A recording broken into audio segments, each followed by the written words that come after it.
ये सभी भाई बहनों को प्रभु यीशु मसीह के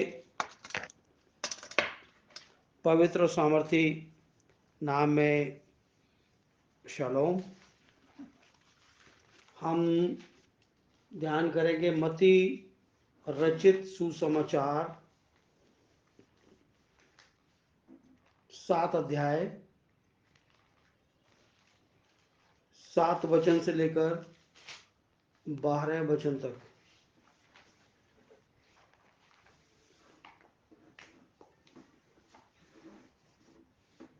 मांगो तो तुम्हें दिया जाएगा, ढूंढो तुम पाओगे, खटखटाओ तो तुम्हारे लिए खोला जाएगा।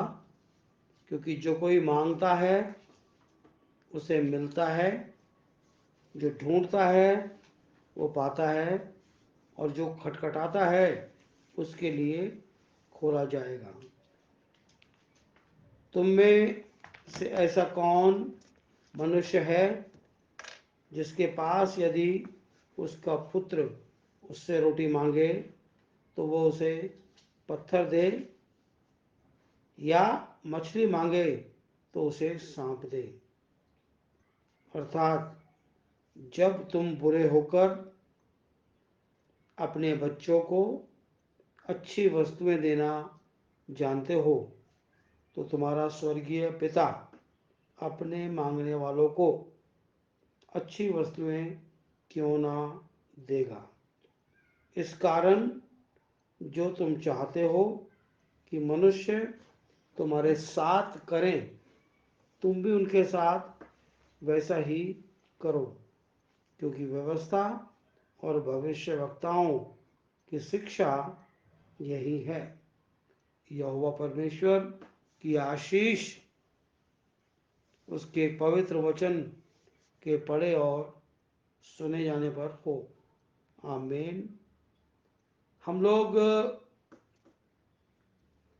आज एक विशेष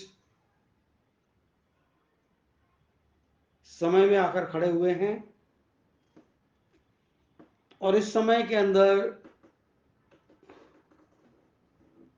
सोसाइटी के हर कदम पर एक इंटॉलरेंस नजर आता है।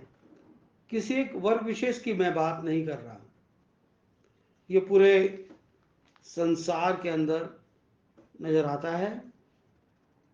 अभी हमने देखा साल भर से ज़्यादा हो गया है रशिया और यूक्रेन के अंदर युद्ध चल रहा है।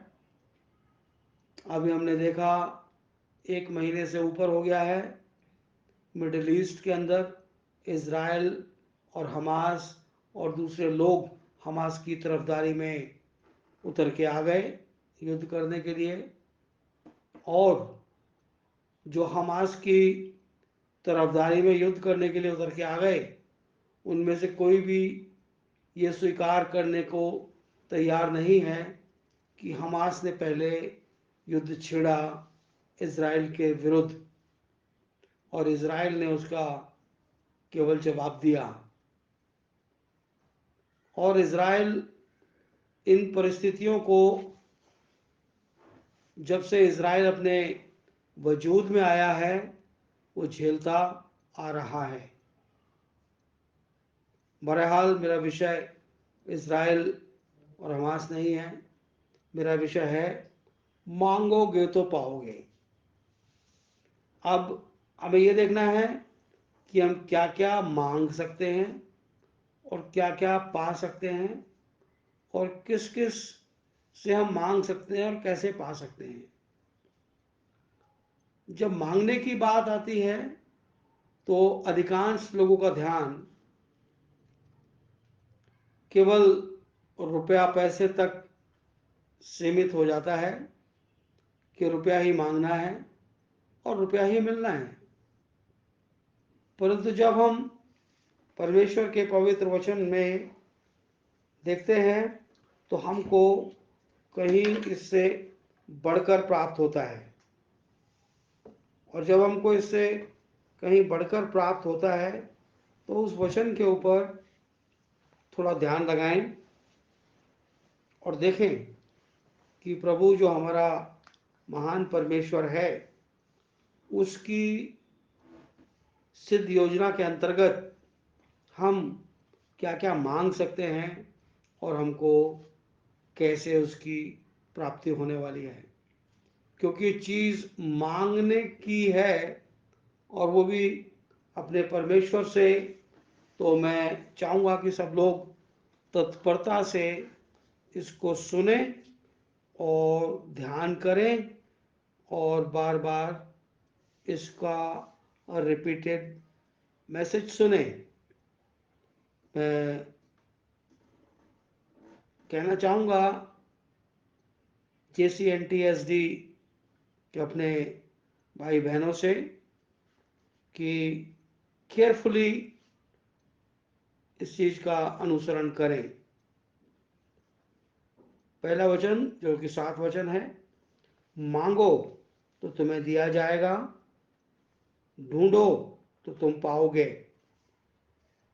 खटखटाओ तो तुम्हारे लिए खोला जाएगा। ये एक सिंपल ह्यूमन बीइंग के अंडरस्टैंडिंग के लिए पर्याप्त चीज है। अगर हम किसी व्यक्ति से कोई चीज मांगते हैं तो वो हमको देता है। हम किसी से कह सकते हैं और अक्सर कहते हैं जब हम बैंक में या दूसरी जगह जाते हैं, can I have your pen please, और जब हम उससे मांगते हैं तो वो हमको दे देता है। हमारा कोई चीज अगर खो जाती है तो हम उसको ढूंढते भी हैं, और जब ढूंढते हैं तो अक्सर वो चीज हमको मिल जाती है। हम जानते हैं एक दृष्टांत इसी बाइबल के अंदर, खोए हुए सिक्के का दृष्टांत। एक स्त्री जिसके पास 10 सिक्के थे, उनमें से एक सिक्का उसका खो जाता है और वो झाड़ू लेकर, दिया जलाकर उसको ढूंढती रहती है, और जब उसको वो सिक्का मिल जाता है तो वो अपनी सखियों को बुलाकर उसके साथ आनंद करती है। ये इस बात का परफेक्ट एग्जाम्पल है कि अगर कोई चीज़ हमसे खो गई है तो हम उसको ढूंढें। आज के संदर्भ में, आज की विशेष परिस्थितियों में जो संसार के ऊपर आ पड़ी है, वहाँ पर उस संसार से एक चीज़ खो गई है और वो ये है प्रतिज्ञा किया हुआ वचन। प्रतिज्ञा किया हुआ वचन जब हम बात करते हैं तो हमारा शुरू में हमको इस बात का ध्यान नहीं आता, हम नहीं जान पाते कि वो किस विषय में बात कर रहे हैं, परंतु जब ध्यान दिलाया जाता है तब वो हमको ध्यान आ जाता है। प्रतिज्ञा क्या हुआ वचन अर्थात हमारा विश्वास। यहूदा की पत्री 3 अध्याय और उसके 3 वचन में लिखा है, हे प्रियो, मैं तुम्हें उस उद्धार के विषय में लिखने में अत्यंत परिश्रम से यत्न कर रहा था जिसमें हम सब सहभागी हैं। तो मैंने तुम्हें ये समझाना आवश्यक जाना कि उस विश्वास के लिए पूरा यत्न करो जो पवित्र लोगों को एक ही बार सौंपा गया है। तो आपने देखा कि हमें उस विश्वास के लिए पूरा यत्न करना है जो पवित्र लोगों को एक ही बार सौंपा गया है। क्यों यत्न करें? क्योंकि आज की परिस्थितियों में इस संसार के अंदर हजारों की संख्या में संस्थाई मंडलियां पाई जाती हैं और हर एक मंडली का अपना एक विश्वास है। चाहे वो विश्वास इस बाइबल में पाया जाता हो या ना पाया जाता हो, परंतु वो उस विश्वास को लेकर इस पृथ्वी के ऊपर सेवा कर रहे हैं। आगे लिखा है खटखटाओगे तो तुम्हारे लिए खोला जाएगा। आप किसी घर में चले जाएं और वहां जाकर आप जब खटखटाएंगे, किसी का भी द्वार जाके खटखटाएंगे, तो वो द्वार आपके लिए खोला जाएगा। क्यों खोला जाएगा? क्योंकि आपने खटखटाया है, और जब आपने खटखटाया है तो आपके लिए खोला जाएगा। जब ये एक नमूना है कि खटखटाने पर खोला जाएगा, तो हमें डेफिनेटली जाकर जो चीज़ हमें पानी है, अगर खटखटा के मिलती है तो हमको उस डोर को जाके नॉक करना चाहिए।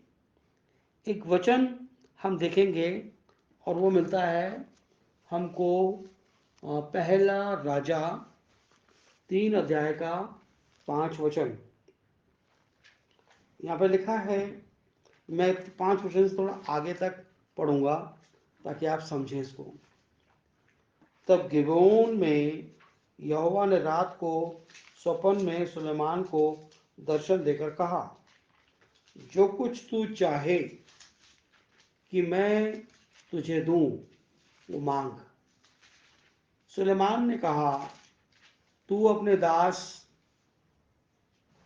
मेरे पिता दाऊद की बड़ी पर अपनी करुणा करता रहा, क्योंकि वह अपने को तेरे सम्मुख जानकर तेरे साथ सच्चाई और धार्मिकता और मन की सिधाई से चलता रहा। और तूने यहाँ तक उस पर करुणा करी कि उसकी गद्दी पर विराजने वाला एक पुत्र दिया, जैसा कि आज वर्तमान है।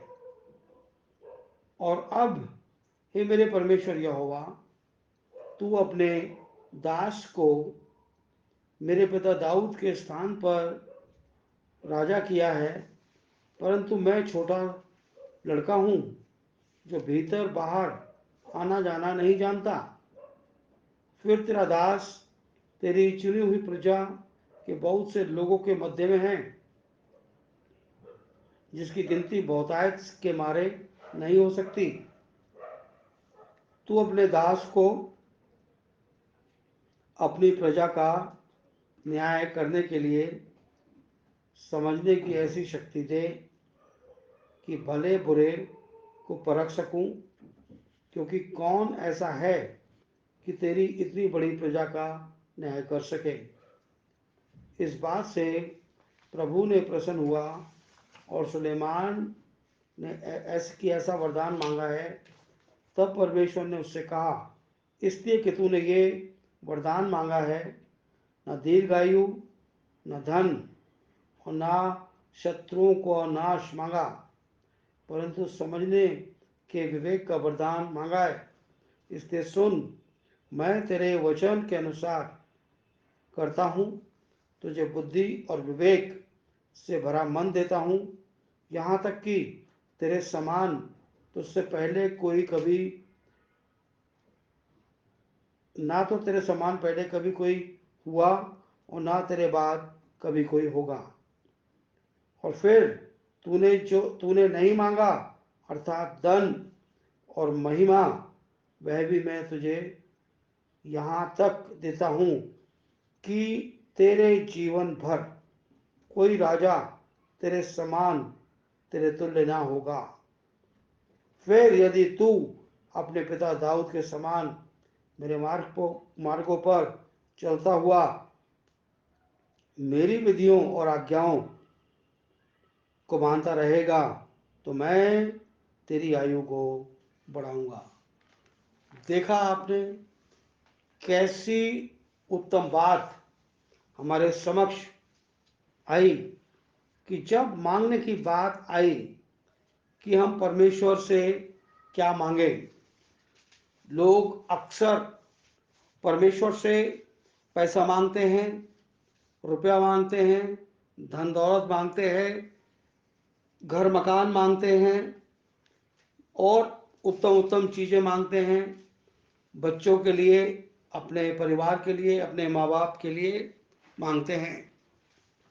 आज अगर मैं सुलेमान को ध्यान में रख के अगर इस बात का आकलन करूं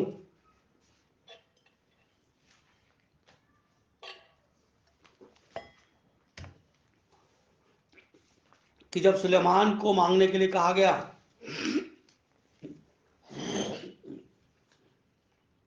तो सुलेमान ने उससे बुद्धि मांगी। अगर आज हम परमेश्वर से कुछ मांगे, मैं इन परिस्थितियों की बात कह रहा हूं, इस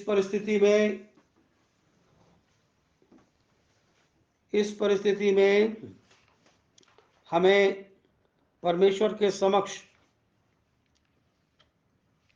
केवल एक बात नजर आती है कि हमें परमेश्वर के समक्ष जाके ये कहना चाहिए कि हे मेरे परमेश्वर, हे मेरे प्रभु, तूने मुझे जीवन दिया, मुझे पत्नी और बाल बच्चे दिए, तो ये जो संसार है ये तूने दिया है, मेरे पास ये तेरी धरोहर है, ये तो तेरी संपदा है। इसको संभाल रखने के लिए, इनका मैनेजमेंट करने के लिए मेरे पास ना तो बुद्धि है ना क्षमताएं। मैं कमजोर इंसान हूं। यदि तू मुझे बुद्धि और क्षमता दे तो मैं इनका पालन पोषण तेरे वचन के अनुसार कर सकूं। ऐसी अगर तू मुझे सामर्थ्य दे तो मैं इनको इस पृथ्वी पर एक नमूना बनाऊं पर अपने यहोवा परमेश्वर के लिए।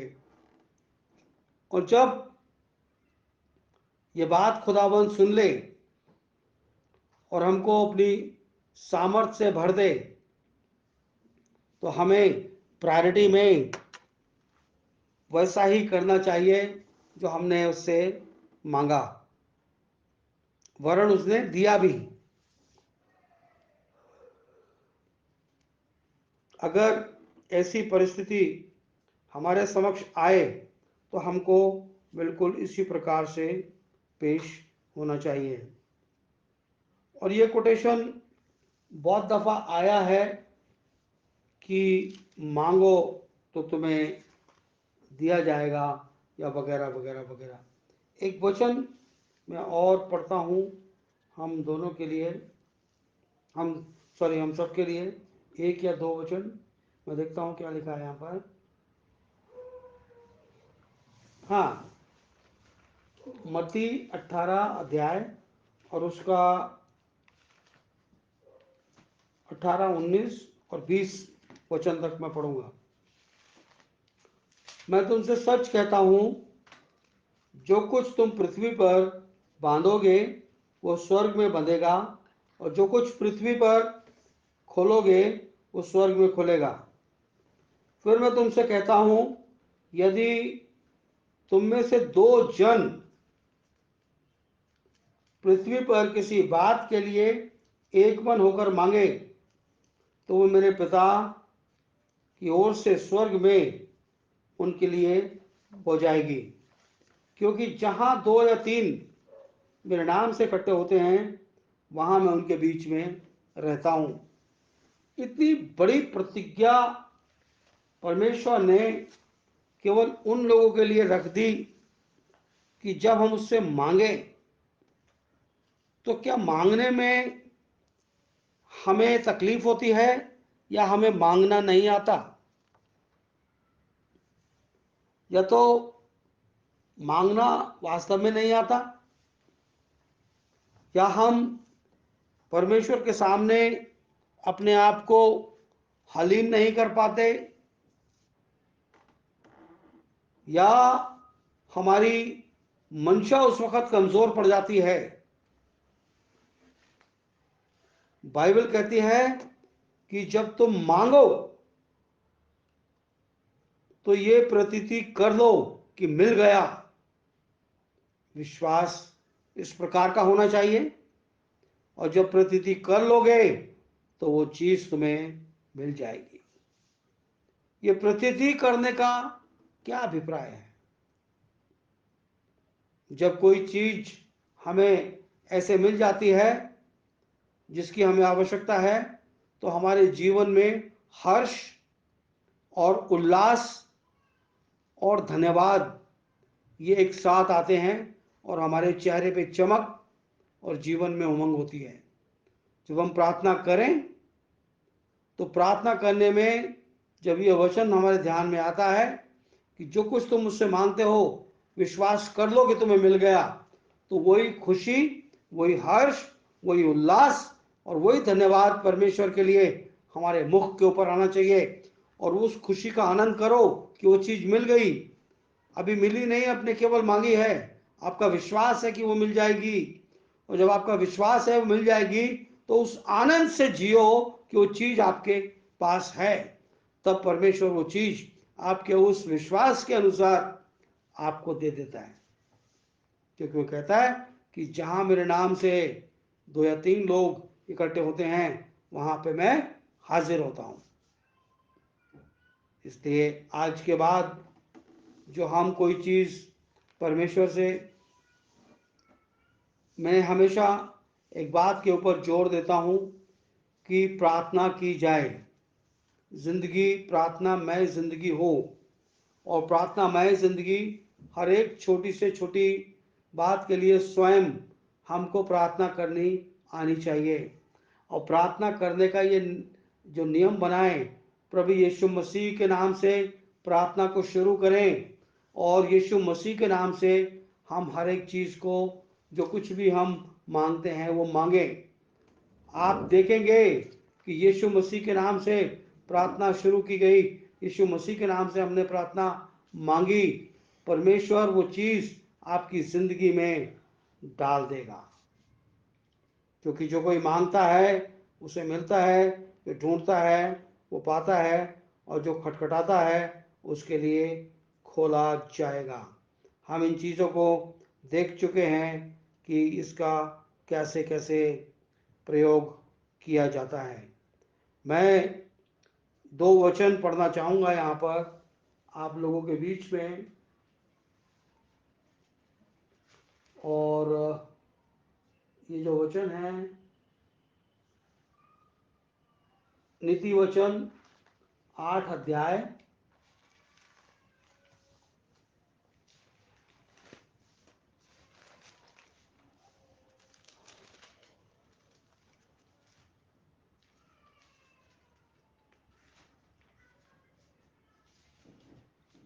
17 वचन, जो मुझसे प्रेम रखते हैं उनसे मैं भी प्रेम रखती हूँ, ये बुद्धि की बात है।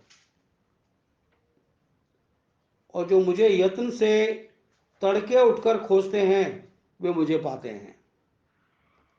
आपको परमेश्वर के साथ लौ लगानी चाहिए, क्योंकि परमेश्वर का वचन ये कहता है कि जब तक परमेश्वर निकट है, वो मिल सकता है, उसे खोजो, उसे खोजो। और जब तक हम उसकी खोज में रहते हैं तो हम उसको पा भी लेते हैं। और जब हम उसको पा लेते हैं तो हमारा जीवन मानो तर गया। मैं उन यिर्मयाह नबी की पुस्तक उसका 29 अध्याय से पढ़ूंगा आपके लिए, और ये रहने वाला है 12-13 वचन। तब उस समय तुम मुझको पुकारोगे और मैं आकर मुझसे प्रार्थना करोगे, मैं तुम्हारी सुनूंगा। तुम मुझे ढूंढोगे और पाओगे, क्योंकि तुम अपने संपूर्ण मन से मेरे पास आओगे। मैं तुम्हें मिलूंगा, यहोवा की ये वाणी है। अगर हम इस तत्परता से उसको ढूंढना, उसको पाने का यत्न करके उसके साथ मिल जाएं, उसके संग हो लें तो वो कदाचित हम जो कुछ भी फरियाद उसके सम्मुख रखें तो वो हमारी ज़िंदगी में पूरी करता है। अभी जब मैं आपके सामने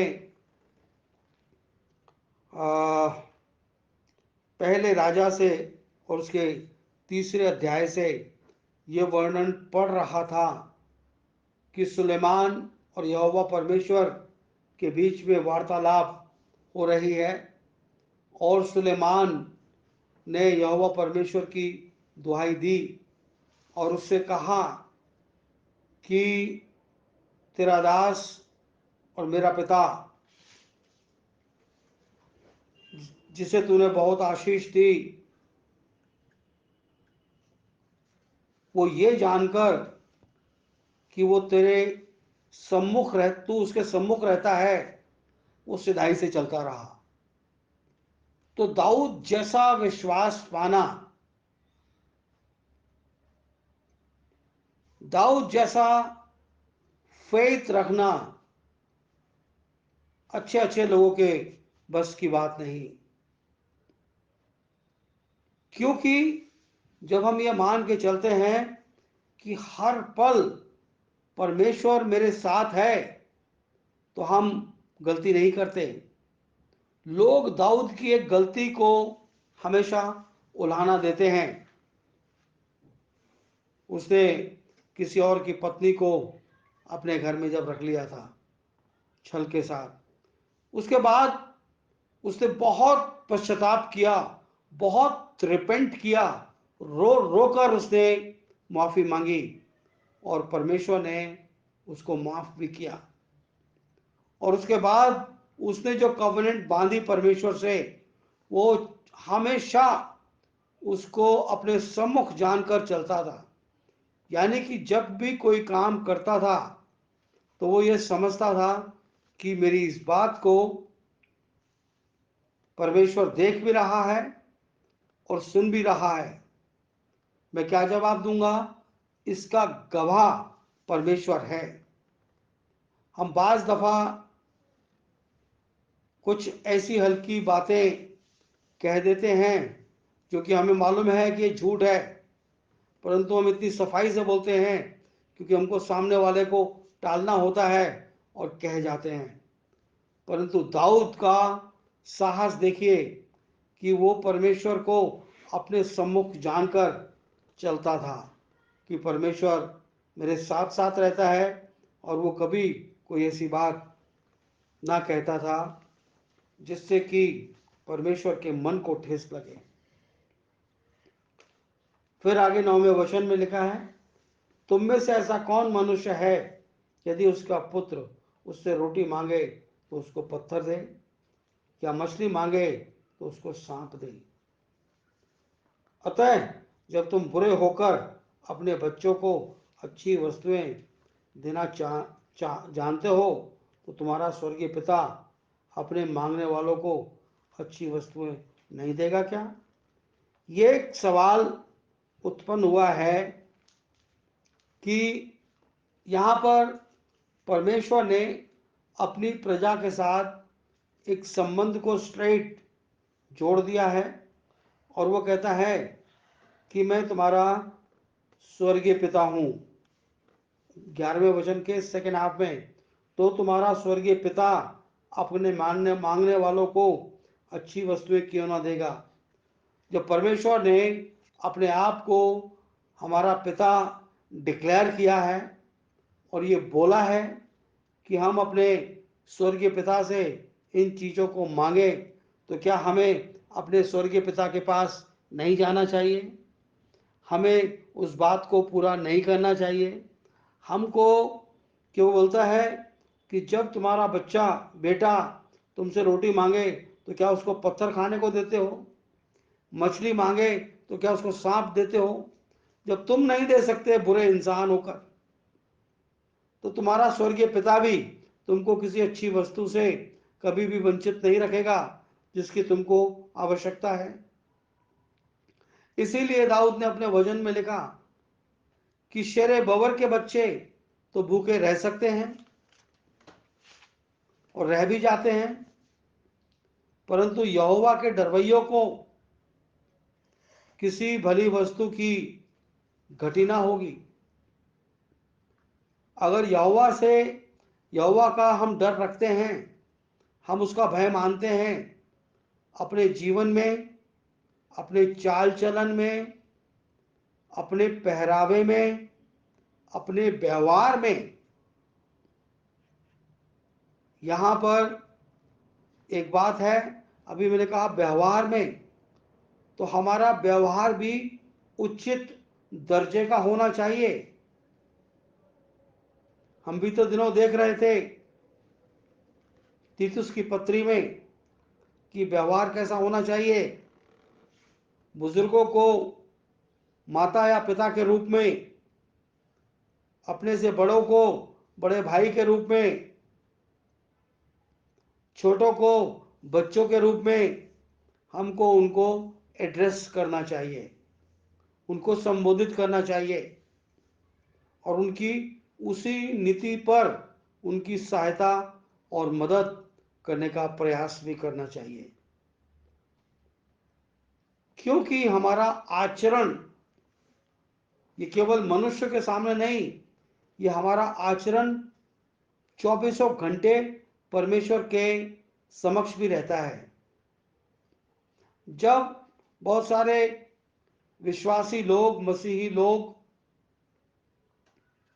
संकट में रहते हैं तो प्रार्थना करते हैं कि तू हमारी मदद कर, क्योंकि तूने हमारी सूरत को अपनी हथेली पर खींच रखा है, बना रखा है। जब उसने हमारी सूरत अपनी हथेली पर बना रखी है तो वो हमारी जो सूरत उसकी हथेली पे है वो हमारे व्यवहार को भी देखता है, वो हमारे चाल चलन को भी देखता है, हमारी भाषा की टोन को भी देखता है। बहुत सारे बच्चे, अक्सर लोग टीका टिप्पणी करते हैं जवान स्त्रियों के लिए, उनके व्यवहार के लिए, उनके परिवार के लिए, या जवान मर्दों के लिए, उनके व्यवहार के लिए, उनके परिवार में या सोसाइटी में। मैं यहाँ पर बच्चों को भी लाना चाहता हूँ। कई परिवारों में बच्चे अपने माता पिता का आदर कम और उलाना ज़्यादा करते हैं, एक सटीक टोन में उनसे बात करते हैं, मानो माँ बाप ने उनको पैदा नहीं किया परंतु बच्चों ने ही अपने माँ बाप को पैदा किया है। तो जो हमारी टोन होती है वो बतलाती है कि हमारा आचरण कैसा है, हमारा आचरण कैसा है। हमारी टोन सभ्य होनी चाहिए, आदरणीय होनी चाहिए। जो जिस जुबान से हम यहोवा परमेश्वर की तारीफ करते हैं, उस जुबान से हम कोशिश करें कि निंदा से बचें, क्योंकि हमारी जुबान शुद्ध रहे, पवित्र रहे। हम मौका लगते ही दूसरे की बुराई करने को बैठ जाते हैं और भरपेट से बुराई करते हैं। ये नहीं होना चाहिए, क्योंकि बाइबल कहती है एक ही सोते से मीठा जल और खारा जल दोनों नहीं निकल सकते हैं। प्रभु यीशु मसीह ने भी कहा कि तुम खाने से अशुद्ध नहीं होते, मगर तुम्हारे मुख से जो बाहर आता है तुम उससे अशुद्ध होते हो। तो अशुद्धता की हर एक उस चीज को जो हमारे अंदर से निकलती है, हमें उससे बचना चाहिए, हमें उससे बचना चाहिए। और जब हम बचते हैं, यह हमको पवित्रता की श्रेणी में रखती है, क्योंकि अगर हमारी जुबान अशुद्ध नहीं हुई तो हमारा होल बीइंग अशुद्ध नहीं हुआ, और जब हम अशुद्ध नहीं हुए तो हम पवित्र ठहरे, और जब पवित्र ठहरे तो हम परमेश्वर के समक्ष बने रहते हैं। और जब बने रहते हैं तो परमेश्वर से जो कुछ भी हम बात मांगते हैं, कोई भी चीज़ हम मांगते हैं, तो परमेश्वर हमको प्रोवाइड कर देते हैं, क्योंकि परमेश्वर हमारे स्वर्गीय पिता हैं। जब हम दुनिया भी एक दूसरे की केयर करने में तत्पर रहते हैं, किसी को परिवार में अगर तकलीफ हो जाए, बुखार हो जाए, तो बार बार माथा चेक करते हैं कि टेम्परेचर ज़्यादा तो नहीं हो गया, हम क्रोसिन दे दें या पैरासीटामोल दे दें। हम केयर करते हैं। जब हम बच्चे रोते हैं किसी भी बात पे, तो हम उनसे पूछते हैं आपको भूख लगी है क्या। वैसे ही हमारे स्वर्गीय पिता ने हमसे वायदा किया है कि जब दुनिया भी बुरे लोग अपने बाल बच्चों का ख्याल करते हैं, तो उनका स्वर्गीय पिता से अगर हम कुछ मांगेंगे तो वो कोई भी वस्तु हमसे ना रख छोड़ेंगे, क्योंकि ये प्रॉमिस है। और ये प्रॉमिस इतना उत्तम है कि मैं आपको क्या बताऊं। मैं एक आयत केवल इस बात के लिए आपके सामने पढ़ूंगा, और ये मिलती है हमको लूका रचित सुसमाचार और उसका 6 अध्याय और उसका 31 वचन मैं आपके साथ पढ़ता हूँ। ऐसे तो बहुत सारी वर्सेस हैं यहाँ पे जो मैं कोट कर सकता हूँ। यहाँ लिखा है 31 वचन में, जैसा तुम चाहते हो कि लोग तुम्हारे साथ व्यवहार करें, तुम भी उनके साथ वैसा ही व्यवहार करो। हम लोगों से चाहते हैं कि लोग हमें रिस्पेक्ट करें, तो इससे पहले कि लोग हमें रिस्पेक्ट करें, हमको पहले उनको रिस्पेक्ट से एड्रेस करना चाहिए। हमको उनको आदर के साथ बात करनी चाहिए। ये हिंदुस्तान है, और हिंदुस्तान में सास बहुओं के और नंद और भाभी के किस्से बड़े मशहूर हैं। सामने वाला कुछ भी करे, आपके मन में परमेश्वर का भय रहना चाहिए। यदि आप बहू हैं, तो आपको सास को अपनी मां समझकर उसके साथ व्यवहार करना चाहिए। सास जो करे सो उसे करने दो। अगर आप भाभी हैं, तो नंद को अपनी बहन जानकर आप उससे व्यवहार करो, क्योंकि आपको परमेश्वर से प्रतिफल चाहिए, और वो अनंत जीवन देगा। कब देगा?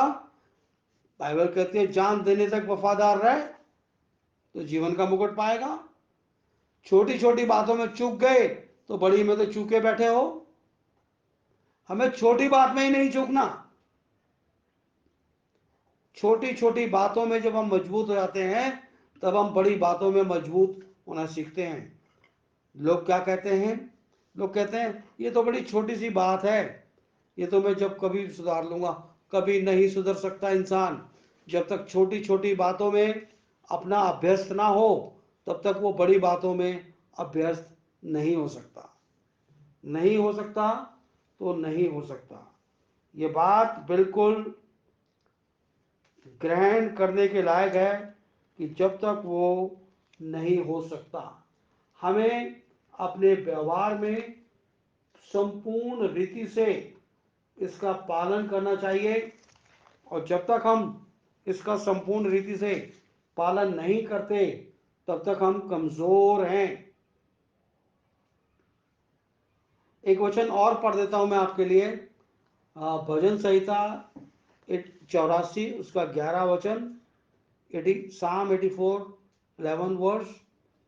क्योंकि यहोवा परमेश्वर सूर्य और ढाल है, यहोवा अनुग्रह करेगा और महिमा देगा। जो लोग खरी चाल चलते हैं, उनसे वह कोई अच्छी वस्तु ना रख छोड़ेगा। जो लोग खरी चाल चलते हैं, उनसे वो कोई भली वस्तु ना रख छोड़ेगा। अब भी यदि कोई इंसान अपने चाल चलन में बदलाव नहीं लाना चाहता, तो प्रभु उसको अपनी बुद्धि दे। मैं इसके आगे क्या कह सकता हूं ऐसे प्राणी से? इस कारण 12 वचन, इस कारण जो कुछ तुम चाहते हो कि मनुष्य तुम्हारे साथ करें, तुम भी उनके साथ वैसा ही करो, क्योंकि व्यवस्था और भविष्यवक्ताओं की यही शिक्षा है। अब कोई इस बात पे ये ना कहे कि ये तो व्यवस्था की शिक्षा है। भविष्यवक्ताओं की और प्रेरितों की, दोनों की यही शिक्षा है। अगर आप तीतुस की पत्री, तीमुथियुस की पत्री, पहली पत्री, दूसरी पत्री को खोल के पढ़ेंगे और गलतियों की पत्री को पढ़ेंगे तो आपको ये सब कुछ नजर आएगा। यही बातें वहां लिखी हैं। गलतियों की पत्री 5 बाब के 22 वचन 23 वचन को पढ़ते हैं, वहां पे आत्मा के 9 फलों का जिक्र है। फल तो एक है, उसकी 9 क्वालिटीज हैं। इतना बड़ा, इतना उत्तम दान वो आत्मा का फल है, यानी कि पवित्र आत्मा की निशानी जिनके पास है उसके अंदर ये गुण होंगे। उसी से पता लगता है कि इंसान की जिंदगी में परमेश्वर का आत्मा है और वो कार्य कर रहा है। और उसकी पहचान के लिए परमेश्वर ने ये गुण दिए हैं। लिखा है, पर आत्मा का फल प्रेम, आनंद, शांति, धीरज, कृपा, भलाई, विश्वास, नम्रता और संयम है। ऐसे ऐसे कामों के विरोध में कोई व्यवस्था नहीं। देखा आपने, जो ऐसा काम करता है उसके ऊपर कोई व्यवस्था लागू नहीं होती। वो व्यवस्था के ऊपर चलने वाला व्यक्ति है। व्यवस्था उसके हृदय के ऊपर लिखी हुई है और वो उसको मान रहा है। जब हम ऐसा करते हैं तो हम परमेश्वर के प्रिय जन हो जाते हैं और परमेश्वर की महिमा को हम देखने पाते हैं। इसलिए जो कुछ तुम मांगोगे वो तुम्हें दिया जाएगा, खटखटाओगे खोला जाएगा। इसकी प्रतीति करो, विश्वास रखो, और जब विश्वास रखो और जो विश्वास से मांगो तो ये जान लो कि वो चीज़ तुम्हें मिल गई है। तो मैं अपनी बात को आज के लिए आप सब लोगों के साथ मिलकर परमेश्वर को धन्यवाद देते हुए रोकेंगे और अगले हफ्ते फिर एक नए संदेश के साथ मिलेंगे।